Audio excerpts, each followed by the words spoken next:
Hello and welcome to Pickleball Therapy, the podcast dedicated to your pickleball improvement. Hope you're having a great week. This week, we just finished our last set of January camps, the first camps here in 2026. It was amazing to be able to get on court with so many amazing, awesome players from all over the country, all over the world, actually. So, it's always, as a coach, it's refreshing, right, to get on court and see what's going on, what's out there, what's working, what's not working for players. A lot of times it's, same thing, right? Meaning like a lot of overwhelm out there, a lot of trying to do everything at one time, a lot of voices floating around out there, a lot of noise, if you will. So, it's a constant thing, and it's going to keep on getting, more and more. You're going to see more and more. I mean, the number of content creators today compared to when I started the YouTube channel in 2018 is exponentially greater. So, use some judgment as you process information or receive information and decide what to add to your game. If you are interested in a pickleball camp, I highly recommend one of our camps. We have a very set curriculum. We've been doing this a long time. We know what we're doing. We just added a bunch of dates and some other locations and things like that. So you can go to betterpickleball.com and find a camp that suits you. If you're an intermediate or advanced player and you're ready to go next step now, join us for our super camp. We have a super camp that we're having this March here in Tampa. It's a 4-day, 18-hour experience. So it's a different experience. So if you're interested in the super camp, join us for that. We'll put links down in the notes for the super camp as well as for our Better Pickleball camp, which is a 2-day experience. Get a lot of really good information about pickleball in either one of those settings. Also, the book is going well so far. It looks like it's getting a decent reception out there, so we're happy about that. I'm going to read a review in a second. We did finally get one non-5-star review, so I was like, all right, let me go read the review. No review left. Listen, you can leave whatever review you want, but put some words behind it. Let me know what's going on with what you're thinking. So, it's when I see those kind of reviews that don't have any words behind them, makes you wonder about that review. But anyway, I'm going to read Deborah's review. Deborah, thanks for leaving this. Deborah says, a valuable purchase for me. On the book cover are 3 bold assertions: think better, feel better, play better. I'm a seasoned player, but struggle with my mental game, and it definitely affects me. So I bought the book to see if it was valuable in helping me with my challenges. Are the 3 bold assertions true for me? And then in all caps, they are, ! I've read it and we'll be keeping it close, reading all or significant parts time and again. This book is a good investment in my well-being, so I heartily recommend buying it. So appreciate that, Deborah. If you have engaged with the book and you like the book or want to share some information about the book with other potential readers, please consider leaving a review on Amazon. As I keep saying week in and week out, we live in this by now, but we live in a computer world. It's just a reminder. If the computer doesn't know that the book is valuable, it won't show it to other players who may not have the opportunity to know the book exists. So, all right. In this week's podcast, we're having 2 topics. So the first one we're going to talk about is this concept that, we've talked about it from time to time here and there. Had a few situations arise recently that reminded me of how valuable this concept is. So we're going to talk about the concept of no thank you from 2 different perspectives. And then we're going to talk about the Jacksonville Jaguars. You may or may not have seen some posts going around, some discussion going around about their season. I think you're going to find it really helpful in terms of some of the, trying to be aware of some of the very limiting and I would submit small-minded way of thinking about sport that's out there. And it's not just, in our local courts. This is on the national level. So I'll address that in the riff today. All right. So let's talk about this no thank you idea. And so during camps, we had several conversations that reminded me of this issue. And the issue has to do with when you have a player who is behaving inappropriately, and I'm talking about not like, listen, hopefully, we can get away from, eye rolling and stuff like that, why'd you do that kind of stuff. But for now, at least what we can do is we can focus on the extreme of that, which is the player that just acts in such a way that you feel bad being on the court with them. And so I was reminded about that. And then it got driven home by a good friend of ours, shared a story of something happened at their local courts where there was a father and daughter, young daughter, right? I mean, youngish daughter, but not an adult. And they went to the pickleball courts. There was a gentleman on the court that, seemed like, might be an issue, but they decided when the paddles came up and it was their turn to play with this gentleman, and I'm using the term very loosely here for gentleman, this man, I guess, they gave this man the benefit of the doubt, and they went out to the court to play with him. He behaved in just a completely inappropriate way, just smashing all sorts of balls at this younger player, and not like in a pickleball way, like in a just smashing nasty way.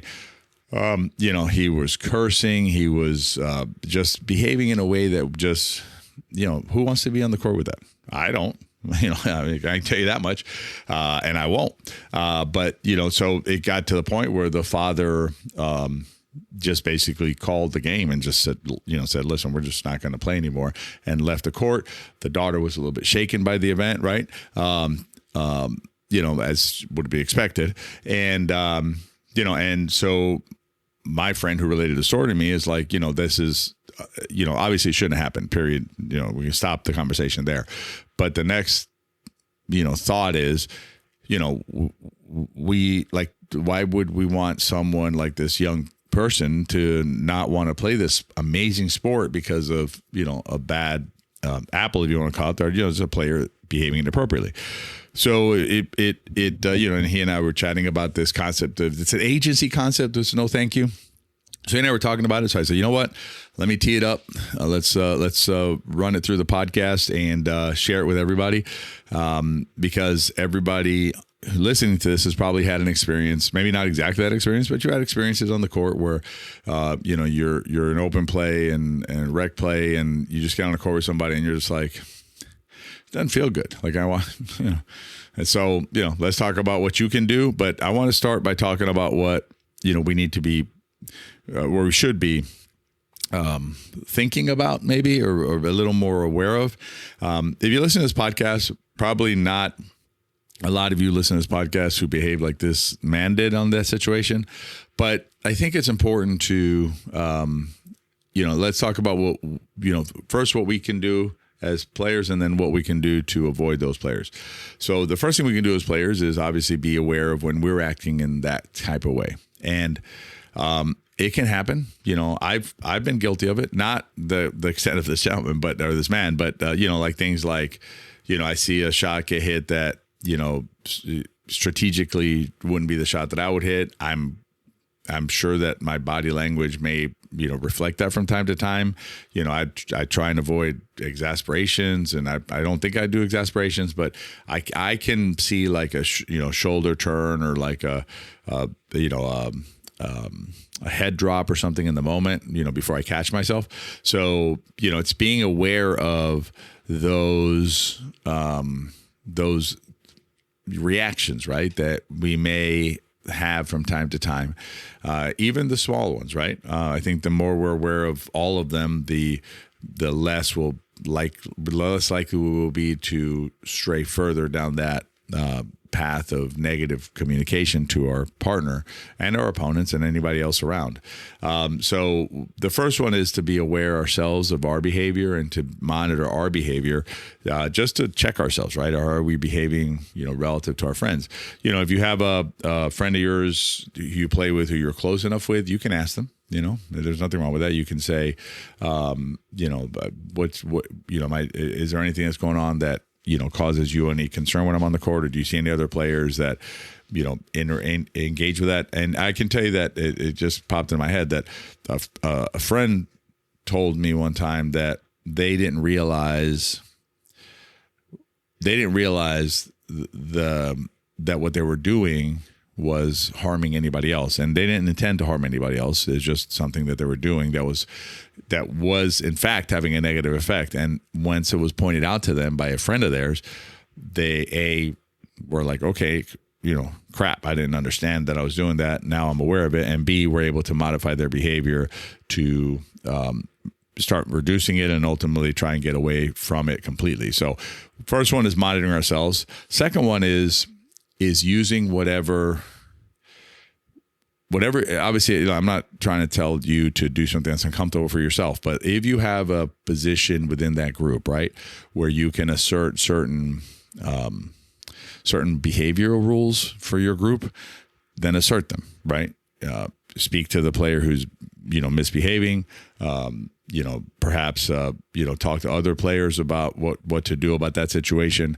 But not in a gossipy way, in a proactive way, in a, hey, there's something going on in our facility here. There was I think it was in California, where some courts were shut down because of bad behavior, right? I mean, adults acting like children, I guess. And so that was the impetus to the city, the local governing authority saying, okay, you know what? We're going to shut down this facility because we just can't manage you guys and gals on this court the way you're behaving. So if you have the ability to be a part of that process, then do it. And I'll tell you guys a story that happened with me. I'll do it real quickly because I don't want to get into the weeds on it. But basically, there was a gentleman on these courts that misunderstood what was happening on my court, and we were new to that area. And so his interaction with me became confrontational. I was fine. I was just talking to the gentleman, but he like tried to take a step or two toward me. And I said, I looked at him and that's when I said, you're walking toward me. That's not, not conducive to us having a further conversation about this. And another gentleman who was, perhaps one of the leaders of that community was standing there watching, he was part of it, kind of letting it develop a little bit. And then he stepped forward and interceded in terms of, and told us, basically when he interceded, the player backed away, and then he and I had a conversation, which was perfectly fine. And we were friendly afterward, me and that gentleman, and the other gentleman, I tapped paddles with him later. But my point is, that's the kind of thing you can do is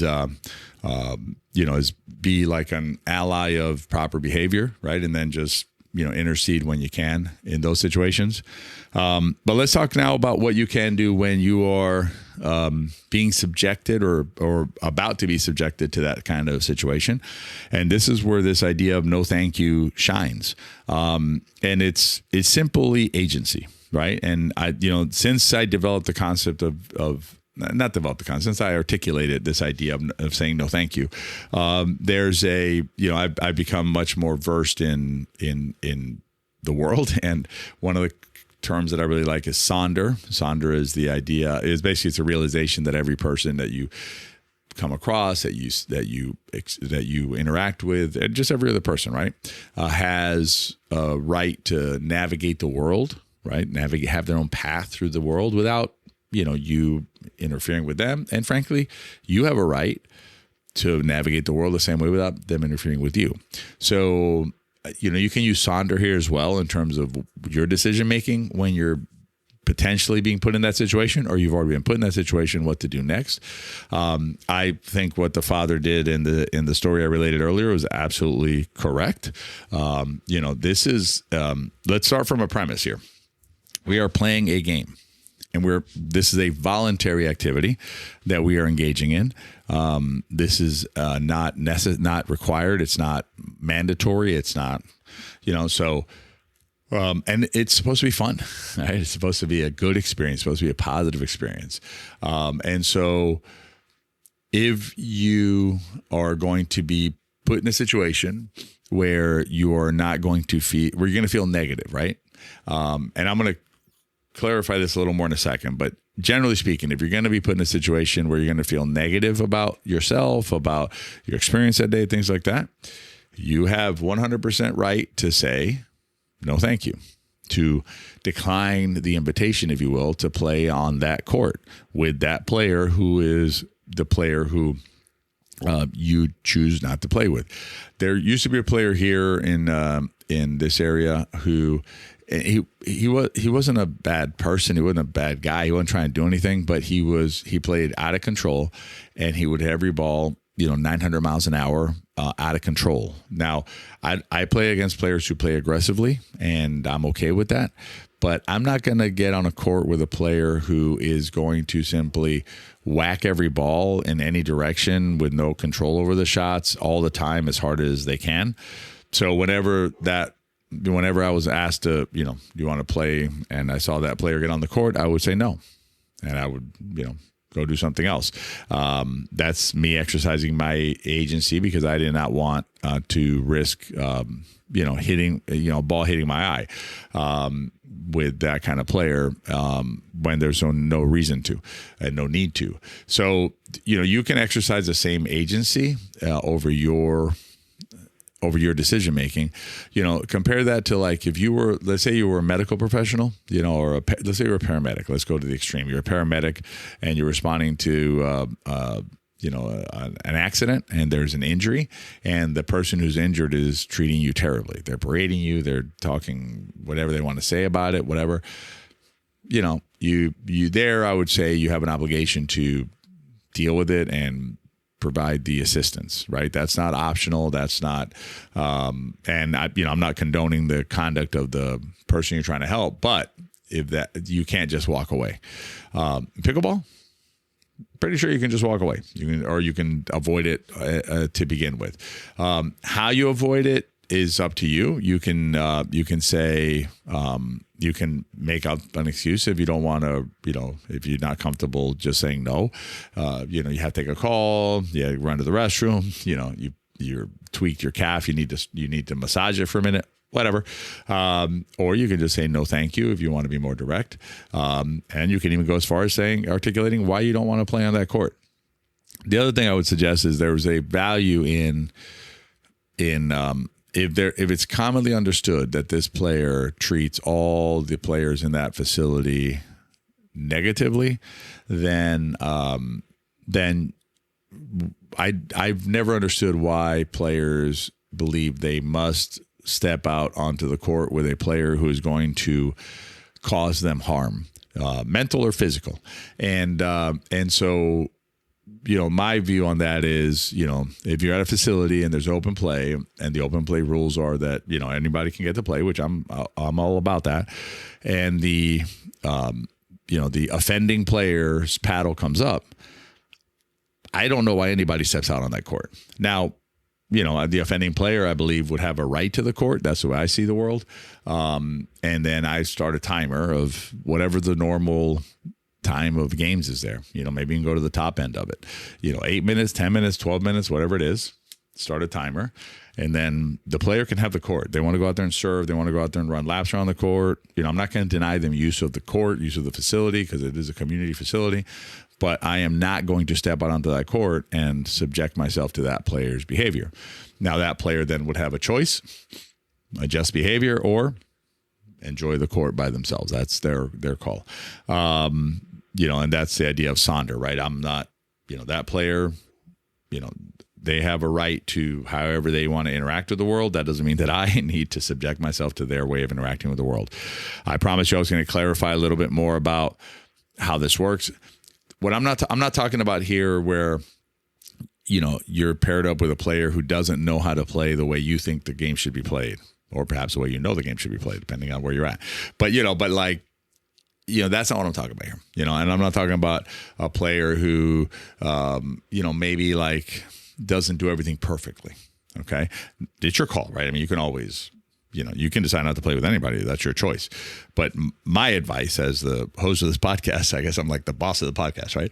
As the host of this podcast is use this. No, thank you. Use it definitely when appropriate. When the stakes are such, or when the harm is such that it's just, it's just not reasonable to ask you to submit yourself to that type of encounter or experience. So anyway, but that's your decision, your discretion, but it's yours. And think through, if there are situations in the future that you can anticipate that are likely to make you feel that way.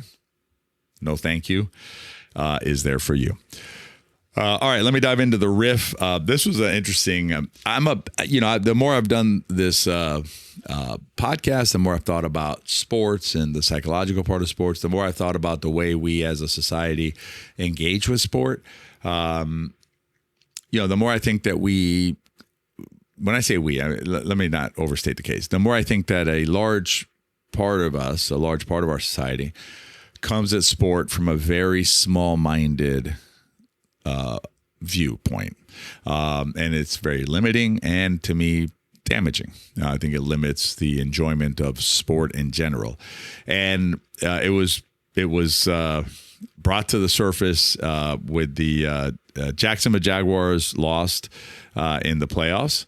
And there was a reporter from the Jacksonville Free Press who was, the coach was on the stand, or not stand, but on the at the podium, right, answering questions after the game, and she proceeded to congratulate the coach on a great season and on great battle that day, and on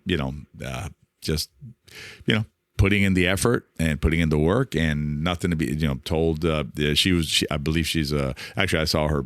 I'm pretty confident she's an older person than he is, right? So she referred to him like as young man, or young, basically like this, like giving him some advice, right, about like keep your head high kind of thing.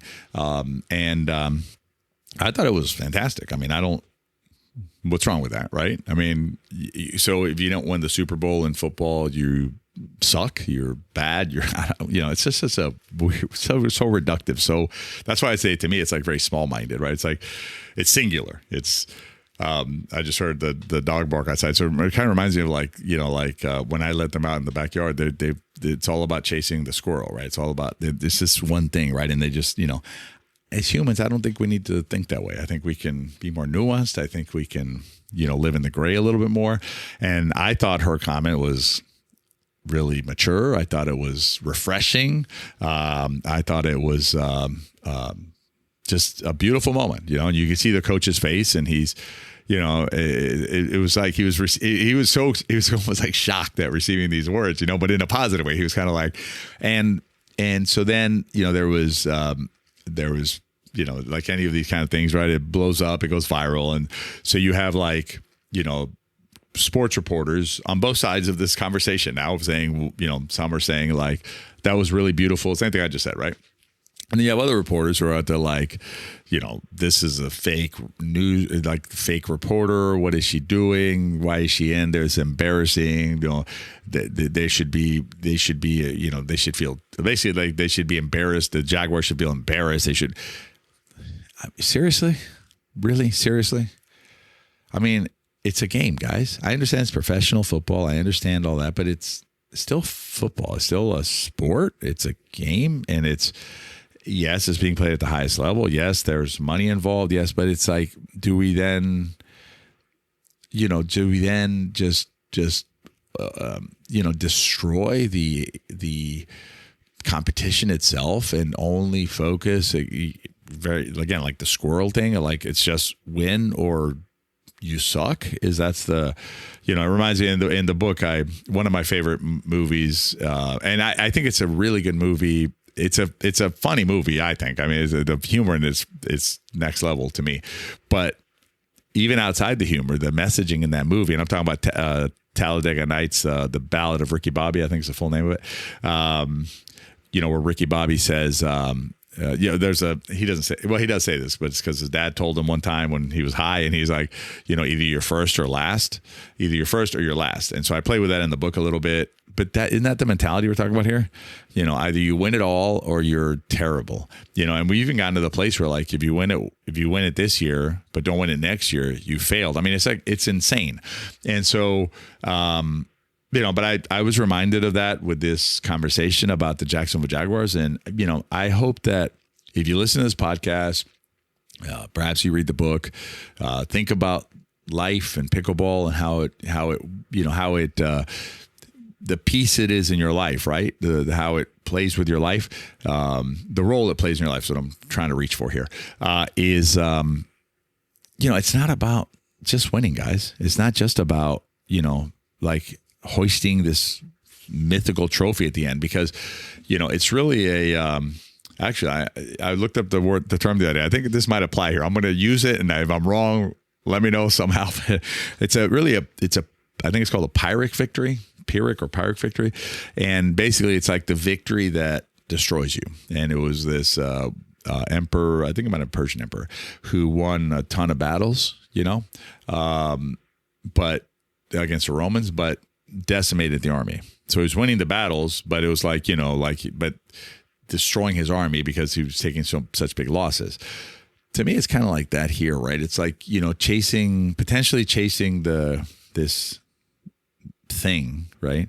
Ends up really costing us more than the ultimate thing that you grab onto anyway. Because like I said just a second ago, once you grab onto that one, then what? You better grab the next one and the next one and the next one. And the minute you don't, now you've fallen off this pedestal or whatever, and now you see now you're terrible, now you suck.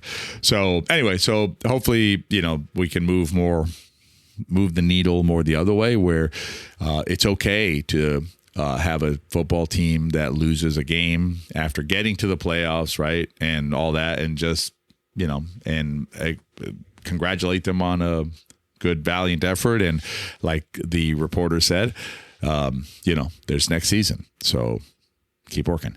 All right. So that's this week's podcast. I hope you enjoyed it. We're in a little bit long today because we had a lot to cover. But hopefully long was good this time. Hope you're sitting there going like, I'm glad this went 27 minutes or whatever. If you have a minute to rate and review the podcast as well as the book, I appreciate you doing that. It's all algorithms out there, guys, for everything, podcasts and books. And as always, if you enjoyed the podcast, share with your friends, particularly if you have a friend who,